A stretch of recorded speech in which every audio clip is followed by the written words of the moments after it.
A couple of news stories that jumped out at me this morning caught my eye for all the wrong reasons, and I will leave it to you fine people to decide which one is more goddamn depressing. First, we have the story of Mint Butterfield. Yes, that apparently is a person's real name, who is a 16-year-old female child who was reported missing yesterday by her parents, who are both evidently very wealthy bigwigs in the social media sector, which explains the bizarrely weird name, because the number one rule of being filthy rich is you have to name your kids things that are not actually names. Her father's name is Stuart Butterfield, the co-founder of Slack. And full disclosure, I have no idea what Slack is, and I don't give a shit enough to look it up. And her mother's name is Katerina Fake, the founder of Flickr. I do unfortunately know what Flickr is. Now, obviously, the disappearance of one's child is a harrowing, terrifying ordeal, and we fervently hope that Mint, which I still can't believe is actually a person's name, is safely reunited with her parents sooner than later. But here's the question I do feel impelled to ask. How badly do the parents want her to be found? I know it seems like an incredibly callous question to ask, but here's why I'm asking it. Take a look at the missing child poster. The one that's been disseminated by the parents on all of the social media platforms. We see most of the things you normally see on a missing child poster. There's a picture of the child, there's age, height, and weight. There's a brief physical description that even includes pierced eyebrows. And I'm just going to let that one go for right now, but there's a crucially important piece of information missing. Because the poster omits what is probably the most basic and important piece of information that a normal person would wish to propagate in the search for their missing, possibly abducted, possibly worse, child. Namely, whether the person they want you to help find is a male child or a female child. Because Mint, you see, she identifies as non-binary, which I know comes as a shock that the child of a couple of tech billionaires in the Bay Area would be identifying with the most fashionable trends in sex perversion, and it's strange, don't you think? If transgenderism and non-binaryism are such natural, organic things like they are always assuring us they are, why does it occur orders of magnitude more often in the children of Hollywood celebrities and San Francisco tech moguls? Hell, having a kid who calls themselves trans or non-binary, it's the biggest fashion trend in Hollywood since they invented a fucking chihuahua you can fit in your goddamn purse. But when your child actually goes missing, and you want them to be found as quickly as possible, because, as we know, missing people who are not located within 2 days are very likely deceased. When it's time to make the missing child poster, don't you set aside the dumb, woke pronoun word games, even just temporarily until your child is located and safely returned? Political virtue signaling is so all-fired important that even when your daughter disappears, you can't even bring yourself to put her sex on the missing child poster? You're serious right now? You're willing to say she's got pierced eyebrows, but you can't say she is female? And it's not like she's got a recognizably female name where you can infer her sex on your own. What the hell kind of sick bastard of a person would take the chance on subordinating their own child's safety, possibly their life, to the exigencies of woke politics? And that's probably a rhetorical question because I think we already know the answer. Again, I hope they get their daughter back. But these are bad people and terrible parents. And speaking of terrible parents, we've got another fun, delightful item about Drag Queen Story Hour. You know Drag Queen Story Hour. It's that thing where idiot parents who should probably have their kids removed from their custody if we were living in a remotely sane society, they go and submit their very young sons and daughters to be used for the sexual gratification of a big hairy pedophile in a ball gown. And why do they do it? Well, because I believe in current fashionable thing, obviously, and the rules of current fashionable thing say that if I want to remain a woke liberal leftist in good standing, I have to take my kids to the drag queen show, so that's what I'm damn well gonna do. We had a fun sort of confluence of different streams of woke idiocy in this case, because this time, the big hairy pedophile in a dress, a dude who goes by the name of Little Miss Hot Mess, he wasn't going to be satisfied with just a bit of public child molestation. Oh, no. So he led the little kiddies in a Free Palestine chant.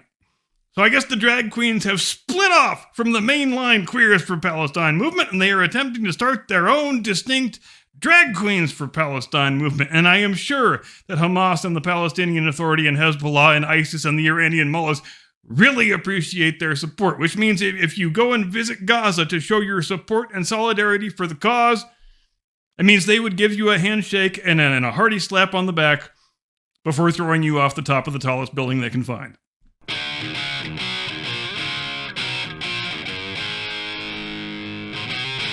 From high atop the battlements of Castle Curmudgeon, where some of us are old enough to remember when ISIS was just a cool Bob Dylan song. Good evening, Mr. and Mrs. America, and all mujahideen at sea. Welcome to the program. I am your eponymous imam and humble servant. And if you're old enough to remember 1968, don't feel bad. I'm not either. But we're hearing a lot of discussion about 1968 in recent weeks because lots of people have begun figuring out a thing I figured out and was doing videos about over a year ago. And ladies and gentlemen, you know how very much it pains me to say I told you so. But namely, people have started to figure out that, you know what? The 2024 Democrat Convention in Chicago might look a whole hell of a lot like the 1968 Democrat Convention in Chicago. And personally, I was saying that and saying I thought it long before all of these idiot college kids took over 200 some odd college campuses, I believe is the latest count, with their little jihadi terrorist cosplay parties. So needless to say, I think it even more now. And as infamous as the scenes outside and inside the 68 Democrat Convention were and still are, I think this year is probably going to wind up looking a hell of a lot worse, and I will tell you why. Now, there is no difference between 1968 and 2024 in terms of the fact that the kids doing the protesting are a bunch of attention-seeking jackasses. The difference, and it's a big difference, is that in 1968, even though the student protesters very much were attention-seeking jackasses, if you pinned them down, if you put a camera and a microphone in their face, they could at least demonstrate some sort of surface-level understanding of what it was they were protesting against. They knew who the belligerent parties were in the war. They knew, generally speaking, what the motivations were on either side of the conflict, and most of them, probably nearly all of them, would have had very little trouble locating Southeast Asia on a world map. But today, I know I touched on this briefly during the news roundup on Sunday, but since then I have seen probably a couple dozen more of these American college jihadi on the street interviews where these kids are politely asked to explain what it is they are protesting against and what the terrorist slogans they're chanting actually mean, and none of them have a fucking clue. It's really quite astounding. It seems to me like if a person had a baseline level of intellectual curiosity, and they were being instructed to chant from the river to the sea, Palestine will be free at the top of their lungs for hours on end, they would at least want to know what river and what sea they are talking about. Fine, I will give you the river. I will grant you that. But the sea? There is only one sea in the vicinity of the Holy Land, and it is called the Mediterranean. How geographically ignorant does a son of a bitch have to be to not know that? When I was in kindergarten, 5 years old, I'm not exaggerating here, and my parents will back me up on this, I could have pointed out the Holy Land and the Mediterranean on a world map without very much trouble at all. And the campuses where they are doing most of these jihadi cosplayer on the street interviews, these are supposed to be some of the country's most well-respected institutes of higher learning. Or they used to be. Before the dark times. Before federally subsidized student loans and the woke mind virus. Now they are just wretched hives of scum and villainy, and I promise not to do any more Obi-Wan Kenobi lines. The typical answer that reporters seem to get when they ask this most basic of all questions goes something like this. I don't know, I guess that there's like a river and a sea or something. The important thing is that we stop the genocide, man. Okay, what genocide? Like the genocide that's happening. Do you not even watch the news, bro? And there's my other favorite chant. There is only one solution, intifada revolution. And in this case, since the word intifada describes the wholesale, indiscriminate killing of all non-Muslims, these kids are actually advocating for their own mass murder. But good luck trying to explain any of that. Because when people show up to an event to shriek lame slogans as loudly as possible, they are not really interested in doing a whole lot of nuanced, critical thinking. This is, to all intents and purposes for these kids, a football game. And so they do the things that all football fans do. They make signs supporting their team. They chant slogans about how their team is awesome and the other team sucks.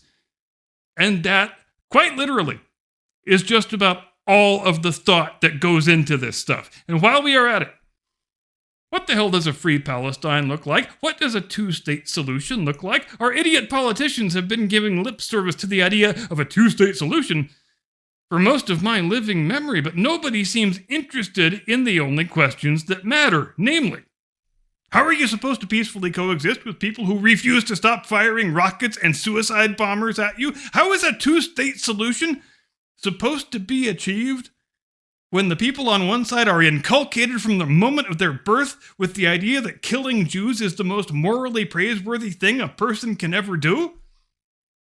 And when we get rid of Israel, because let's call things what they are, the from the river to the sea chant is an open exhortation for Israel to be wiped off the map entirely. Where are the Israelis supposed to go? Are we supposed to fix a make-believe genocide by supporting and facilitating a real genocide? Because that's what it sounds like. And here's another thing that lots of people get wrong about the whole Middle East question as it relates to the continued existence of Israel. And this includes people who are not dumb, ignorant college students. This includes a lot of reasonably bright, reasonably well-educated people who just haven't taken the time to acquaint themselves with the thousands of years of history that got us to this point. And here I think I'm going to say something dangerously controversial. The Israeli-Palestinian conflict, at its actual core, it's got very little to do with Muslims hating Jews, just for the sake of hating them. For most of Islamic history, up until the establishment of the Israeli state 75 years ago, anti-Semitism was not a core component of Islamic thought. In fact, the Quran contains multiple admonitions saying the faithful Muslims should treat other peoples of the book, meaning Jews and Christians, with respect and generosity. Were there wars and rivalries between the groups? Of course there were, lots of them. But as far as Jew-hating being a central component of popular Islamic thought, that never really happened until the establishment of the State of Israel in 1948. And again, it doesn't have a whole hell of a lot to do with Judaism, which makes perfect sense to anybody who has bothered actually studying the last 900 plus years of the history of that region. Why is the State of Israel hated so vociferously by Muslims today? It is not because the Israelis are Jewish. It is because, in the context of the cultural memory of the Arab Muslims, Israel is just a continuation of the Crusader states. Israel is a new chapter, the latest chapter in the story of European non-Muslims barging into the area and taking it for themselves. Or so they think. Just as happened in the late 11th, early 12th centuries for nearly half a millennium after, when there were Frankish and German monarchs reigning in the Kingdom of Jerusalem and the Principality of Antioch and the County of Tripoli. So in the collective cultural memory of the Arab Muslims, you just have to ride this thing out for a few centuries and do whatever damage you can. And eventually, the European invader quits and he goes home. Any analysis of the present situation that doesn't include that understanding is stupid and pointless analysis. If you want to understand why there will be no two-state solution and there is little to no appetite for peaceful coexistence, there is your answer. This ain't rocket surgery. You just have to do a bit of reading is all. And looking at a map or a globe once in a while wouldn't hurt much either. So when that reporter comes up and asks what river and what sea you're shrieking about, you don't have to sheepishly admit that you're a clueless fucking idiot. But in closing, let's bear in mind that there's only about 3.5 months remaining until the start of the fall semester. So if you have got a son or a daughter or a they-them heading off to college in the fall, be sure and take them shopping for the supplies they're going to need nice and early, because you don't want to leave these things for the last minute. Now, what does an incoming college freshman require in the year 2024? Well, first, obviously, you'll need a keffiyeh, because blonde 19-year-old girls wearing male Arab headgear totally is not cultural appropriation. Cultural appropriation only counts when conservatives do it. And you will need an explosive vest, naturally, to demonstrate your commitment to the cause of jihad. You'll need a whole shitload of poster board and Sharpies so you can make lots of signs with anti-American, anti-Jewish slogans. You will need a tent, obviously, and a camping toilet, unless you're cool with just pooping San Francisco style? And if so, more power to you. Let your poop flag fly, I guess. The jihad will be televised, but there will be no running water or indoor plumbing. What else will you need? Probably a bullhorn, so you can drown out any anti-jihadi voices that might attempt to make themselves heard. Otherwise, you might have to debate the facts, and that really will not go well, because you not knowing the facts is what makes the entire jihad possible. Thanks very much indeed for watching. See you Sunday, Blast Radius, 8 Eastern, 5 Pacific. Until then, have a great day and a pleasant tomorrow. Do not comply. Get off my lawn.